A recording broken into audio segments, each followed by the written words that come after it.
मैं कोई बीजेपी वाला नहीं हूँ, मैं आरएसएस का नहीं हूँ, मैं कांग्रेसी नहीं हूँ, मैं बस एक आम जनता हूँ। जो मैं देख रहा हूँ मैं वो बता रहा हूँ। 28 में से 23 राज्य में कांग्रेस की सरकार होती थी, आज 23 राज्य में भाजपा की सरकार है। तो उस समय तो सीधी चोरी का हिसाब था, गया मतपत्र उठाया, उस समय डकैती थी।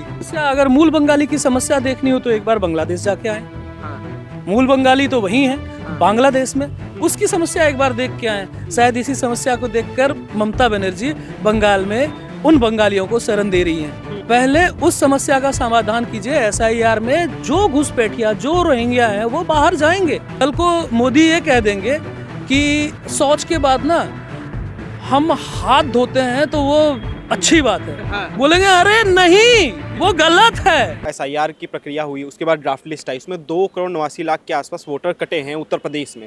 विपक्ष ये कह रहा है कि भाई ये खाली इस वजह से काटा जा रहे हैं वोटर क्योंकि योगी आदित्यनाथ को डर लग गया था कि वो हारने वाले 2027 का चुनाव, इस वजह से वोटर काटे गए। क्या सोचते हैं इस चीज़ पे आप? चलिए मैं एक छोटा सा एग्जांपल देता हूँ जी। हम लोग गेहूँ से आटा बनाते हैं, हाँ। ठीक है। एक कोई कंटेनर है जिसमें हम गेहूं लेके जाते हैं आटा चक्की में। तो आपको पता है कि किस गेहूं का आटा निकलेगा, किसका नहीं निकलेगा? नहीं पता है। नहीं। तो वोटर कटेंगे, उसमें से एक मुट्ठी मैंने निकाल लिया, तो वो एक मुट्ठी क्या, अगर उसमें चारों तरह के अनाज मिले हैं, जौ है, मक्का है, सब है, तो उससे निकलेगा। तो आप सिर्फ गेहूं निकाल सकते हैं क्या? सिर्फ मुट्ठी से ऐसे निकालना ही? तो फिर हम कैसे योगी का वोटर निकाल देंगे या अखिलेश का वोटर निकाल देंगे? कैसे कह सकते हैं? ये तर्क सम्मत नहीं है। जो ये कहते हैं वो मूर्ख हैं। वो सिर्फ अपना एजेंडा साधते हैं, श्रीमान राहुल गांधी की तरह, जो विदेश जाते हैं एक एजेंडा लेके आते हैं। हर बार एक एजेंडा होता है उनके पास। जितनी बार वो दिमागी मालिश के लिए बाहर जाते हैं उतनी बार वो एक एजेंडा लेके आते हैं। वो तो कह रहे हैं कि एसआईआर जो माध्यम है ये वोट चोरी का एक नया माध्यम है। कह रहे हैं पहले ईवीएम था, अब ये एसआईआर लेके ऐसे वोट चोरी कर रहे हैं। कितनी बार एसआईआर हो चुका है? एसआईआर नहीं, उस समय आईआर होता था, ठीक है, 11 बार। तो आईआर होता था तो कभी जनसंघ ने या आरएसएस ने या कोई जो कांग्रेस के विपक्षी दल थे कभी ये मुद्दा उठाया कि वोट चोरी हो रहा है?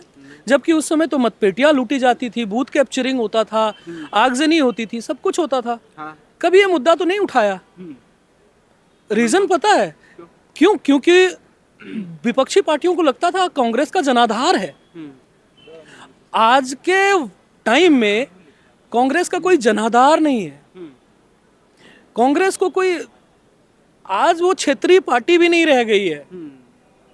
जिस 17 राज्य में, मतलब उस समय 28 राज्य होते थे, 28 में से 23 राज्य में कांग्रेस की सरकार होती थी, आज 23 राज्य में भाजपा की सरकार है। तो वोट, उस समय वोट चोरी होती होगी फिर। उस समय भी होती होगी ना। उस समय तो सीधी चोरी का हिसाब था, गया मतपत्र उठाया, उस समय डकैती थी। आज कैसे? आज चोरी सिद्ध भी नहीं हो सकती।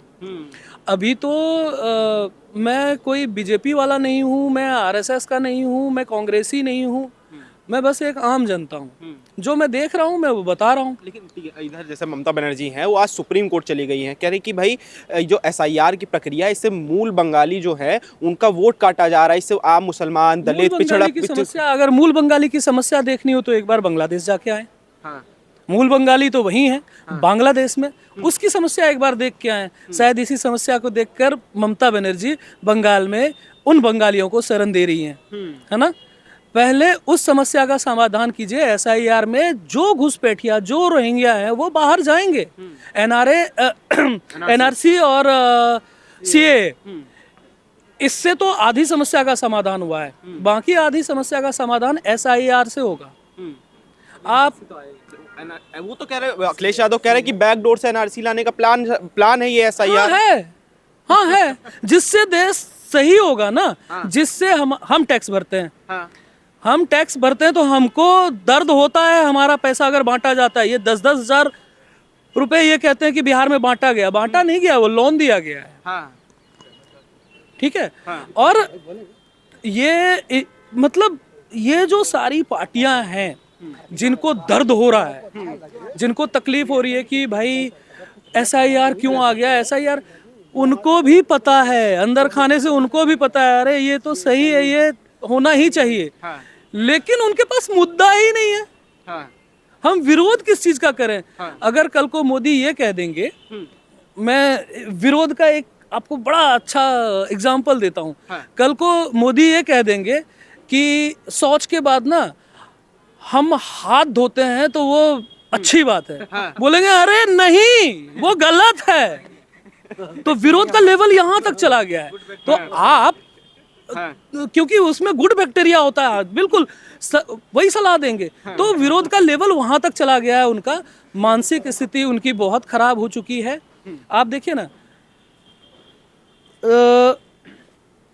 किसी विशेष समुदाय को खुश करने के लिए जो बहुजन है उनको नाराज कर सकते हैं आप कहते हैं आरक्षण। आरक्षण का मुद्दा इतना गंभीर है, मौलिक अधिकार का हनन करता है ये आरक्षण, ठीक है।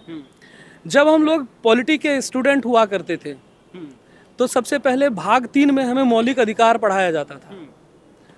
पहले 6 तरह के मौलिक अधिकार होते थे, उसमें से एक मौलिक अधिकार, संपत्ति के अधिकार को वैधानिक अधिकार घोषित कर दिया गया।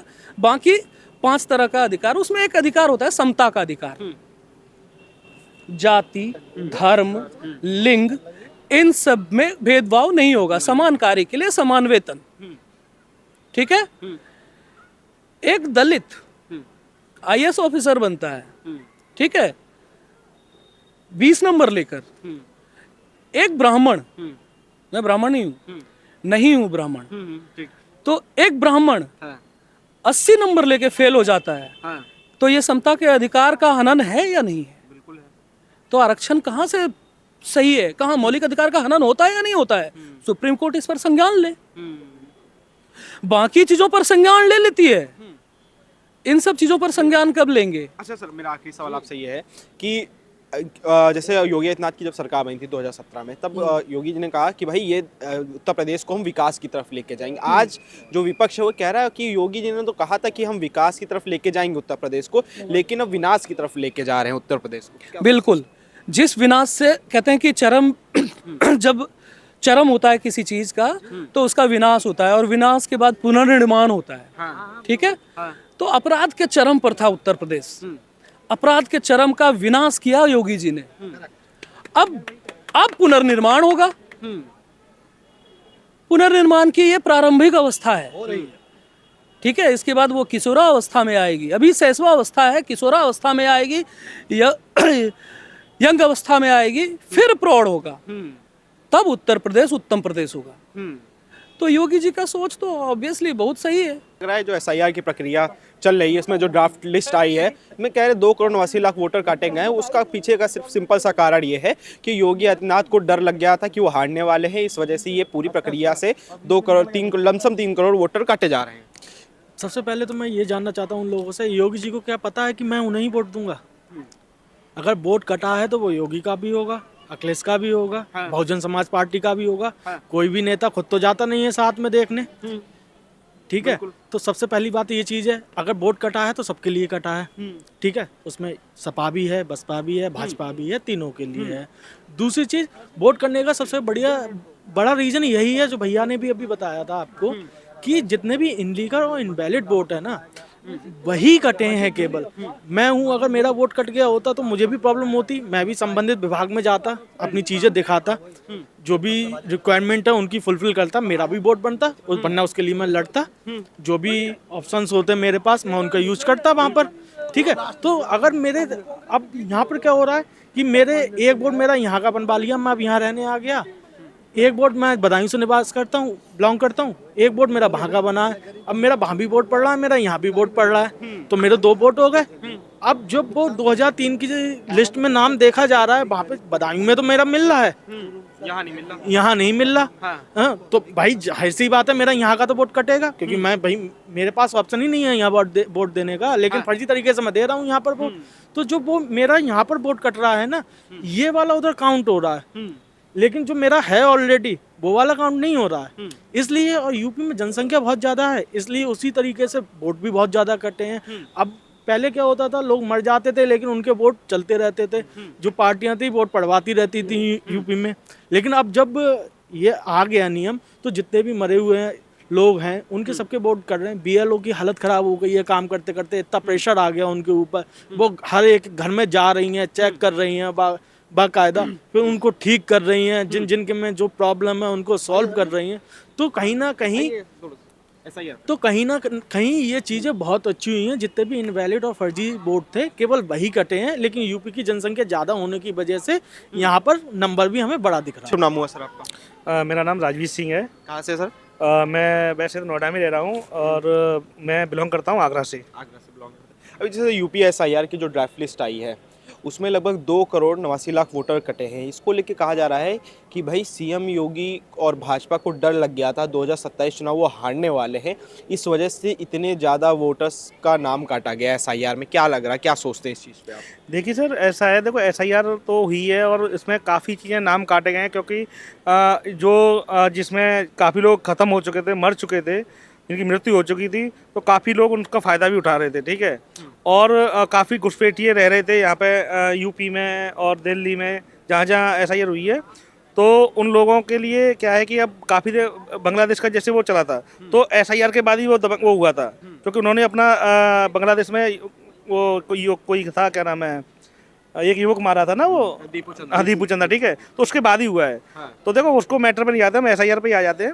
तो एसआईआर से देखो काफ़ी चीज़ें, जैसे अभी काफ़ी ड्राफ्ट लिस्ट आई है, ठीक है, जिन लोगों के नाम नहीं है, तो उनके उन लोगों के लिए नोटिस घर भेजे जाएंगे प्रॉपर, क्योंकि क्या होता है कि काफ़ी चीज़ें कि जब जल्दी जल्दी हुआ है तो डेटा नहीं अपलोड हो रहा है, ठीक है, और नहीं हो पाया है, तो उनके पास नोटिस भेजा है, तो वो वेरीफाई होगा, तो उनका भी काफ़ी हद तक बढ़ेगा ये एसआईआर का, वो जनसंख्या काफ़ी बढ़ेगी उसमें भी। तो कह रहे हैं, विपक्ष कह रहा है कि भाई एसआईआर जो कराई जा रही है, इससे पिछड़ा दलित अल्पसंख्यक को सबसे ज़्यादा परेशानी हो रही है, जो गरीब तबका है उसको सबसे ज़्यादा परेशानी हो रही है। एसआईआर तो पहले चुनाव आयोग को अपने अंदर करानी चाहिए, ये भाजपा की बी टीम बन के काम कर रही है चुनाव आयोग। नहीं सर, देखो दिक्कत किसी को भी नहीं हुई है।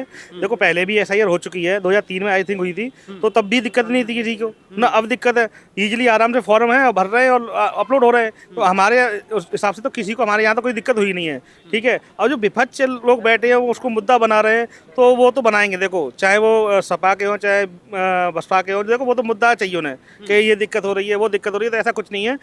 ईजिली काम हुआ है और आराम से हुआ है। जिनके वोटर लिस्ट में नाम नहीं आए हैं तो उनके घर प्रॉपर नोटिस भेजा जा रहा है कि भाई एक बार देख लो ड्राफ्ट लिस्ट में आपका नाम है कि नहीं है, तो उसको वेरीफाई कर दो, तो वो अपलोड हो रहा है। ममता बनर्जी सुप्रीम कोर्ट चली गई हैं, कह रही हैं कि भाई अगर क्या नाम है ज़रूरत पड़ी तो मैं वकील बन के इनका केस लड़ूंगी, जो मूल बंगालियों का वोट काटा जा रहा है, परेशान किया जा रहा है एसआईआर के माध्यम से। नहीं, देखो ममता जी तो बहक गई हैं, ठीक है, क्योंकि उन्हें पता है कि हमारी सरकार जाने वाली है और हमारा कुछ होने वाला नहीं, इसलिए वो उधर उधर भग रही हैं। क्योंकि एसआईआर से ना तो बीजेपी को फायदा है ना किसी को, ये तो आपकी जनसंख्या को निरंतर बता रहे हैं कि जो चीज़ मृत्यु हो चुकी है लोगों की, तो उनको कितना जनसंख्या, काफ़ी लोग हैं जैसे अलग अलग देशों से यहाँ बसे हैं, जैसे बांग्लादेश से बसे, ठीक है। तो एसआई से क्या होगा, वो लोगों को पता है कि जब उनकी यहाँ कुछ नहीं होगा तो भाई वो जाएंगे। तो कहीं ना कहीं आर्थिक स्थिति भी अच्छी होगी भारत की।